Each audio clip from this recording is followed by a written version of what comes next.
السلام علیکم۔ طوفانی بارشوں سے متعلق محکمہ موسمیات کی پیشنگوئی۔ کراچی میں بارش کب ہوگی؟ محکمہ موسمیات نے بڑی پیشنگوئی کر دی۔ کیا آپ حالات حاضرہ سے آگاہی حاصل کرنا چاہتے ہیں؟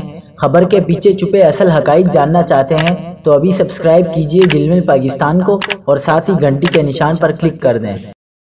آپ کو بتاتے چلیں کہ محکمہ موسمیات کی جانب سے 14 اگست کی شام یا رات سے 18 اگست کے دوران ملک میں طوفانی بارشوں کی پیشنگوئی کی گئی ہے۔ محکمہ موسمیات کے اس حوالے سے کہنا ہے کہ مغرب، بحیرہ عرب اور خلیج بنگال سے مونسون ہوائیں ملک پر اثر انداز ہوں گی۔ مونسون ہواؤں کے باعث سندھ، خیبر پختونخوا، اسلام آباد، پنجاب، بلوچستان، گلگت بلتستان اور کشمیر کے بعض مقامات پر موسلادھار بارشیں متوقع ہیں۔ 15 اگست کی شام یا رات سے 18 اگست کے دوران سندھ کے ساحلی علاقوں میں مطلع بارآلود رہنے کے علاوہ ہلکی بارش ہو سکتی ہے۔